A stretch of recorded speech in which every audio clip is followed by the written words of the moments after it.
Hoje vamos falar sobre o livro As Regras do Método Sociológico, de Durkheim, um dos 3 grandes nomes da sociologia.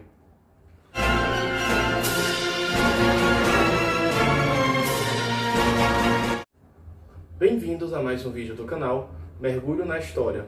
Eu sou o Hugo Figueiredo e no vídeo de hoje vou falar um pouco sobre esse livro, o principal livro de Durkheim, falando sobre a sociologia, passando por conceitos muito importantes para a obra de Durkheim, como o conceito de fatos sociais, a emancipação da sociologia de outras ciências, tá certo? E alguns conceitos que são muito caros para Durkheim. Ele vai fazer aqui nesse livro alguns contrapontos com alguns outros pensadores, tá certo? Então, a dinâmica desse vídeo, lembrando que, primeiro, se inscreva aqui no canal, tá certo? Para que vocês acompanhem todos os domingos vídeos novos aqui no nosso canal.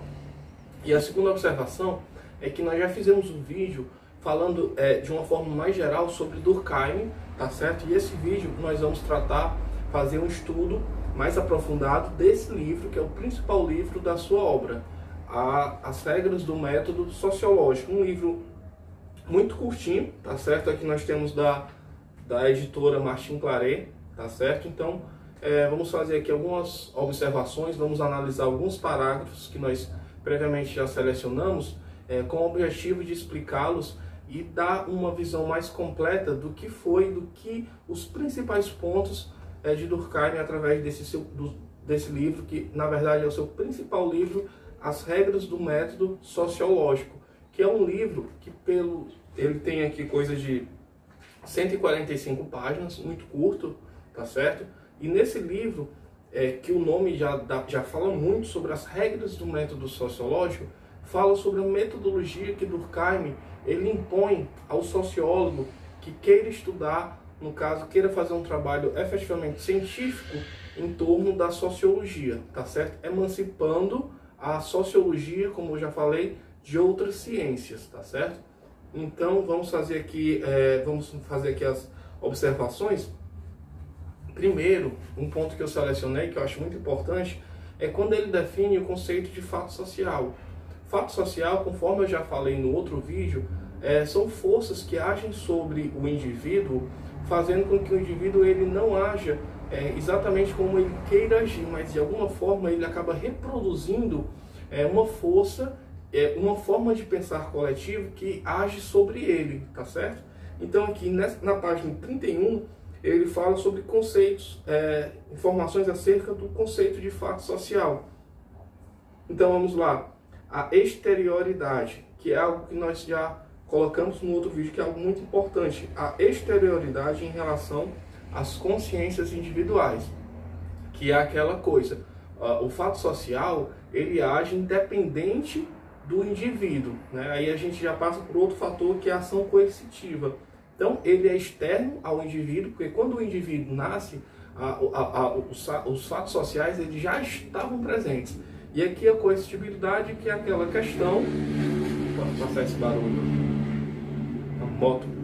Mas enfim, a coercitibilidade seria a ação que impõe aquela força ao indivíduo, de forma que ele não pode se recusar a passar por esses pontos, tá certo? Porque ele não consegue se esquivar dessa força externa à sua própria vontade.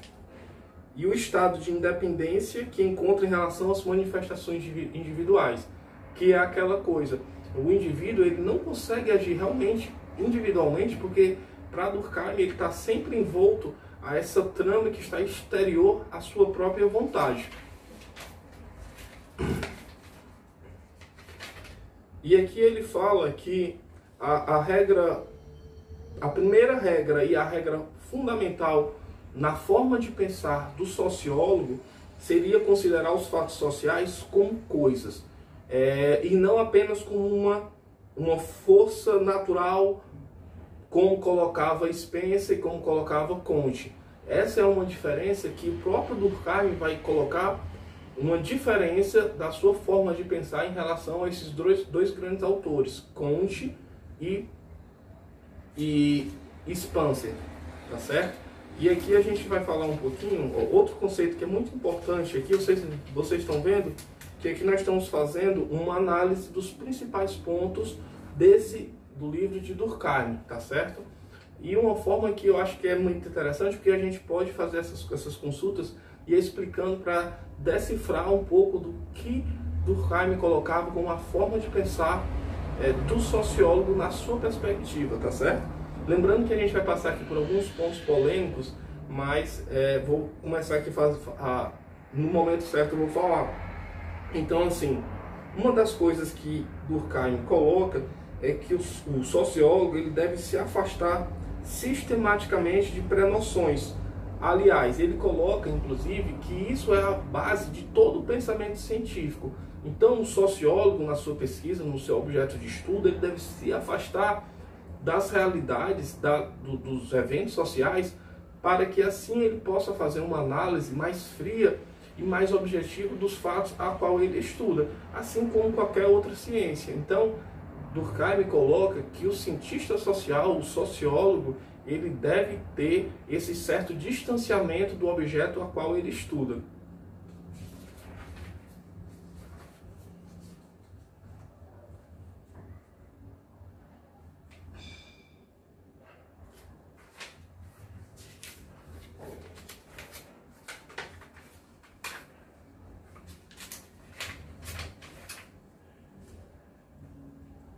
Aqui nós vamos entrar num campo que eu vejo como polêmico do pensamento de Durkheim, tá certo?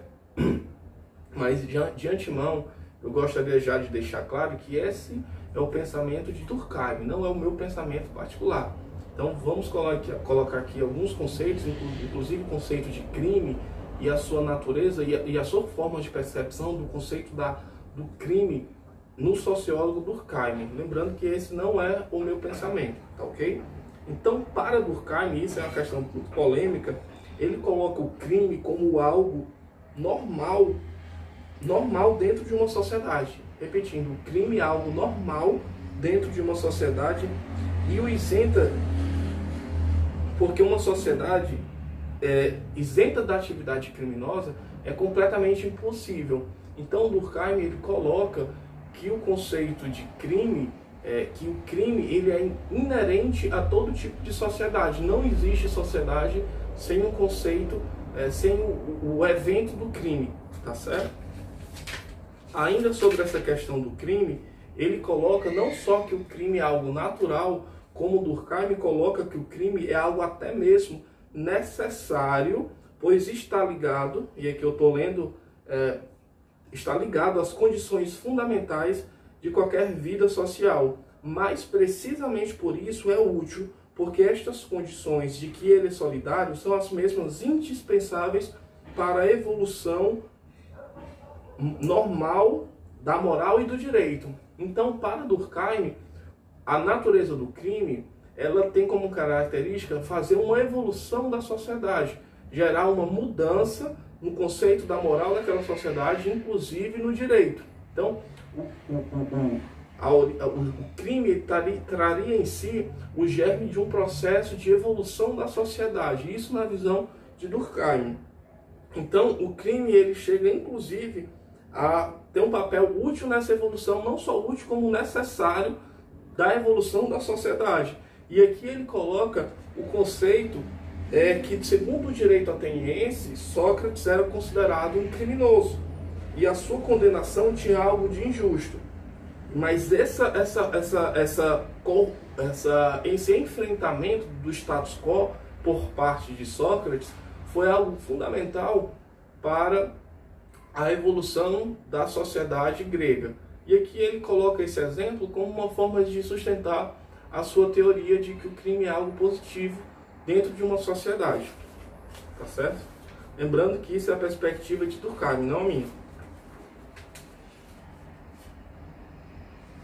E aqui ele coloca uma característica da sociedade, que a sociedade não é uma simples soma de indivíduos. É necessário que as consciências se combinem de uma forma ampla que resulta de uma ação dentro de uma vivência social. Então, ele coloca aqui que a sociedade não é simplesmente um somatório de consciências individuais, mas existe uma consciência coletiva que é fruto de um pensamento de alguma forma alinhado por parte dos agentes individualmente.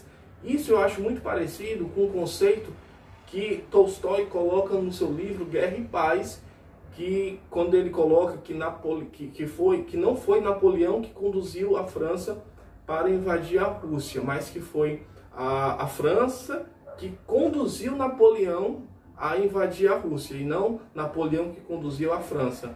Então, lembrando que nós vamos fazer em específico um vídeo falando sobre esse grande clássico da literatura russa, Guerra e Paz, de Tolstói.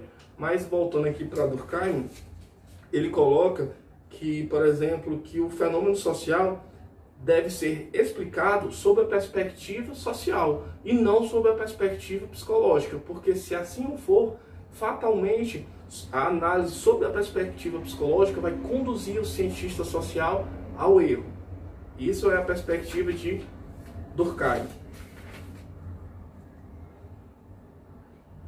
E aqui ele reforça, né, que a causa determinante de um fato social deve ser procurada entre os fatos sociais antecedentes e não ao estudo da consciência individual. Então o cientista social ele não pode observar um indivíduo isoladamente como uma ferramenta de amostragem, digamos assim, para que assim ele possa ter a percepção daquela sociedade, do modo como aquela sociedade se relaciona entre si, produz um pensamento e uma formação de uma consciência coletiva. Não. Você deve observar a sociedade como um todo e não o indivíduo.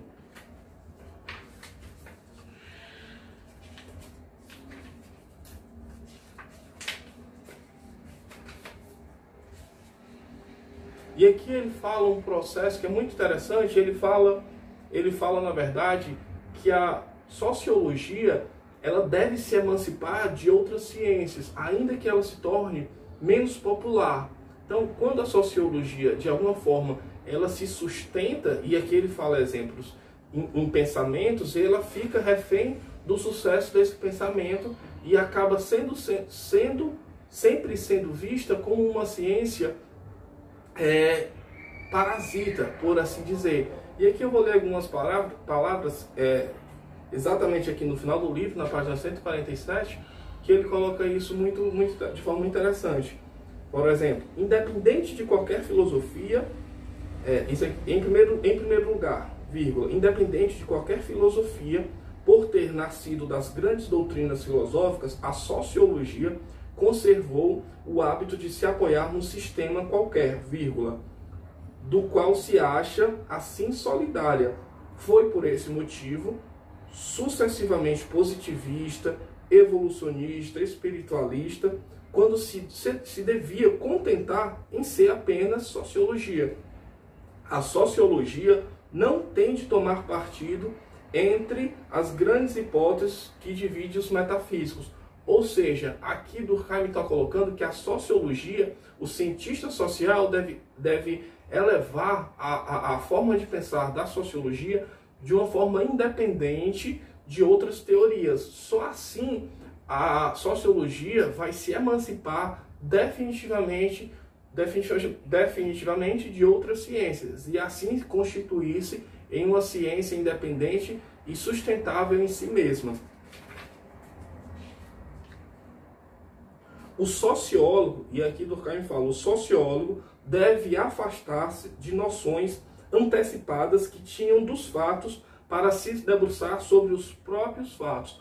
Ou seja, para Durkheim, o sociólogo ele deve procurar observar os fatos independente de preconceitos, de valores preconcebidos antecipadamente.